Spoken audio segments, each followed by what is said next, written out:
When somebody brings up Transformers, what is the first thing you think of? I'm sure in most cases it's either this, or even this. And believe me, none of those are bad options. Each iteration of the Transformers has always been, for the most part, special, and they all had their own unique identity. But what if I told you that the greatest Transformers media wasn't any of these? Actually, let me go one step further. What if I told you that the greatest Transformers media of all time didn't even feature Autobots or Decepticons? Ladies and gentlemen, please allow me to introduce the one and only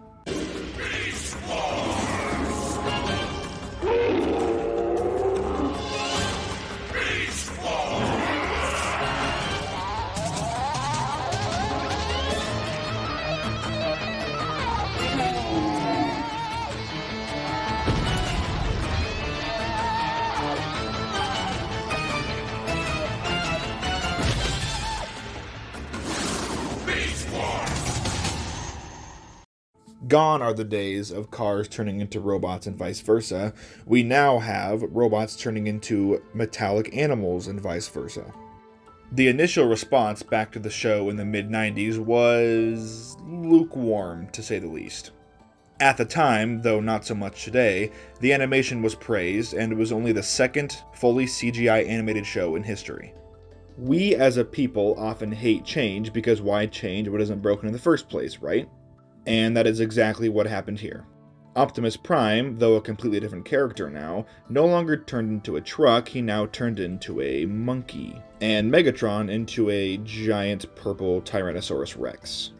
However, thanks to the much smaller cast of characters and a higher budget for animation, the series was able to focus on the characters more and give them all legitimate arcs and make them feel like actual characters instead of just commercials. Which, make no mistake, this is still very much just a commercial for toys, but it is done so as an actual show, not just a commercial, as a lot of G1 was. As I stated earlier, this show features a much smaller cast of characters when compared to things like G1. Your Maximals, which are the good guys, descendant of the Autobots, we'll touch on that later. You have the leader, Optimus Primal, Cheetor, Rat Trap, Rhinox, and Dinobot, as well as Airazor and Tigatron. On the Predacon side of things, which are the descendants of the Decepticons, again we'll touch on that later, you have the leader, Megatron, as well as Black Arachnia, Scorponok, Tarantulas, Pterosaur, and a few others. As the show continued on through its full 26-episode season, reception of the show got considerably better and better with each episode. People were starting to embrace this new idea for Transformers and see what the writers had in store for these characters. And one thing that this show did incredibly well was how it connected itself back to G1. Yes, now we can finally talk about the lore. The Maximals are the descendants of the Autobots, and the Predacons are descendants of the Decepticons. The Maximals and Predacons were left on Cybertron after the Autobots and Decepticons left Cybertron during the early parts of G1. The Maximals and Predacons both find the means to get a ship for themselves, and they escape Cybertron and they're sucked into a wormhole, which inevitably spits them out on prehistoric Earth. Obviously, it isn't revealed to them or us until way later that they are actually on Earth, and that they are millions of years in the past. So yeah, they're from the future, and they're from the past. And what makes Season 2 and 3 so compelling is that the Maximals have to defend the Ark, which contained all of the original Autobots after they crashed on Earth in G1. And if the stakes weren't already high enough, Megatron had found his way into the Ark and blown the original Optimus Prime's head into smithereens. The entire latter half of Season 2 has been a race against time to beat Megatron to the Ark. The Maximals make their way into the Ark to find all of the original Autobots in stasis, and Optimus Prime is effectively dead.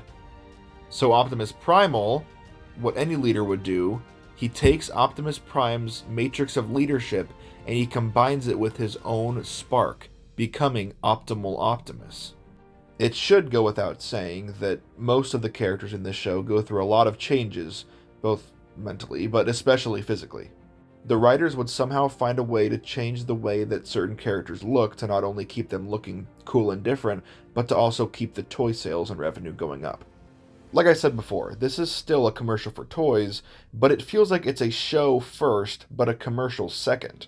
And I don't want anyone to think that I'm a G1 hater, that's not the case at all. I just really enjoy Beast Wars' story because it actually carries over and it feels like it has weight. It's not as episodic as G1 was. G1 was, and still is, great, especially for its time, but I think Beast Wars essentially does every single thing better than G1 does. And not only does this show touch on extremely dark subjects such as euthanization of the mentally disabled, but it also touches on ritual suicide. No, I'm not kidding. One of the best and most conflicting characters in all of Transformers is none other than Dinobot. He started out as a Predacon, and even switched back to Predacon at one point, but he was Maximal to the core. And his death is one of the saddest moments in anything Transformers has ever done. There's gotta be something we can do. He's too far gone, even for stasis lock.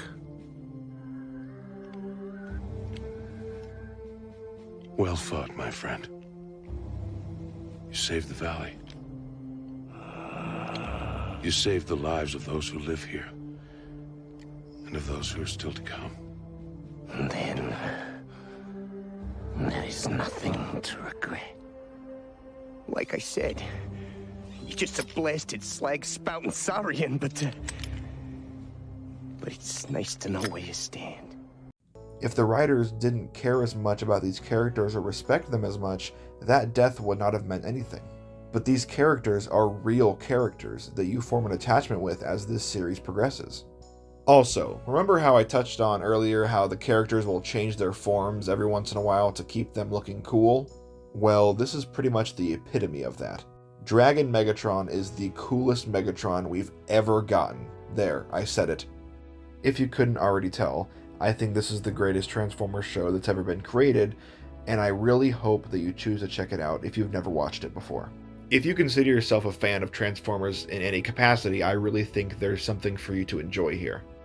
The characters feel like true characters, and they're fleshed out in a way that hardly ever happens in a show like this. The only other Transformers series that I can see doing it this well might be Transformers Prime. So if you've never seen this show, there's no time like the present. Every single episode of this show is streaming on YouTube in 4K. And you might not think it for an almost 30-year-old show, but the 4K really does help this show and makes the animation look much better. And I guess I'll leave you guys with that. I wanted to make a video on this show for a long time because it's really special to me and it is my favorite Transformers show. I really hope you guys check it out if you haven't. Till all are one.